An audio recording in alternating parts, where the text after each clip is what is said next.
Fis-seduta parlamentari tal-4 filgħaxija, il-Parlament kellu jiddiskuti l-emendi fil-liġi tal-IVF. Liġi li permezz tagħha il-Gvern irid li koppji bi problemi ta' infertilità ikollhom aktar ċans isiru ġenituri. Il-Grupp Parlamentari Laburista huwa maqut dwar dawn l-emendi u d-deputati Laburisti kienu lesti li l-4 filgħaxija jiddiskutu dawn il-bidliet. Iżda l-kap tal-Oppożizzjoni Adrian Delija ma rridx li dan id-dibattitu jsir għax il-Partit Nazzjonalista għadu ma ħax pożizzjoni minħabba l-qasma li hemm internament dwar l-emendi fil-liġi tal-IVF. Sorsi fid-Dar Ċentrali qalu li Adrian Delija suppost kellu jlaqqa l-Grupp Parlamentari qabel id-dibattitu tal-4 sabiex id-deputati nazzjonalisti ikunu jafu x'in il-pożizzjoni tal-Partit Nazzjonalista. Iżda l-unika laqgħa li saret kienet waħda inkonklusiva għall-Eżekuttiv tal-Partit Nazzjonalista u li matula deputati nazzjonalisti li kienu mistiedna l-laqgħa spiċċaw jattakkaw lil xulxin.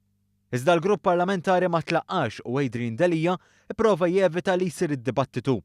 Minflok, Delija ried li l-Parlament l-4 jiddiskuti allegazzjonijiet li ntqalu dwar il-Ministru Chris Cardona li ġew miċħuda immedjatament.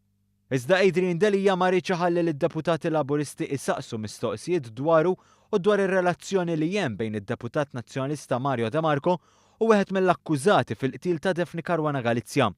Mistoqsi mid-deputat Laburista Glenn Bedingfield, Mario De Marco kellu jammetti li ilu l-avukat ta' wieħed mill-aħwa De Giorgio sa mill-2011.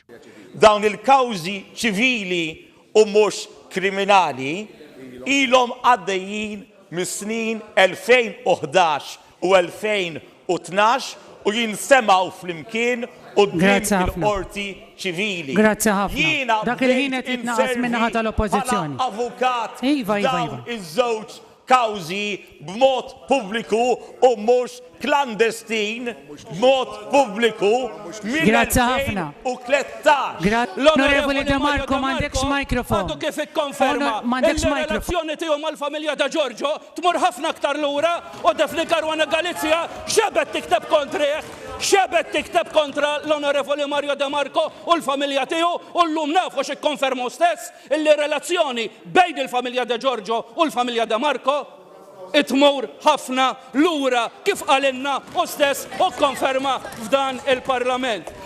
Id-deputat Prim Ministru Chris Fern staqsa lil kap tal-Oppożizzjoni Adrian Delija jekk qatt fil-bar li dwaru saret l-allegazzjoni bla bażi fuq il-Ministru Cardona. B'Delija kellu jikkonferma li hu wkoll ġieli jmur jixrob f'dan il-bar. Id-deputat Prim Ministru saqsa jekk qatt mort f'dan il-bar is-Siġġiewi illi qiegħed xi 200 metru il-bogħod mid-dar tiegħi. Iva mort xtrajt li kelli nixtri ħafna drabi mal-mara biex nieħu drink. Taħt pressjoni mid-deputati tal-fazzjon ta' Busuttil biex ikompli bl-allegazzjonijiet u l-espekulazzjonijiet fil-medja, fid-diskors tiegħu Adrian Delija spiċċa jagħmel dikjarazzjoni li ħallet lil bosta bħalqhom miftuħa, inkluż deputati tiegħu li hu minn dejjem ħadem għall-investiment f'pajjiżna. Dan meta lanqas ilu 7 xhur fil-politika. Jien għamilt omri naħdem biex inġib l-investiment f'pajjiżna.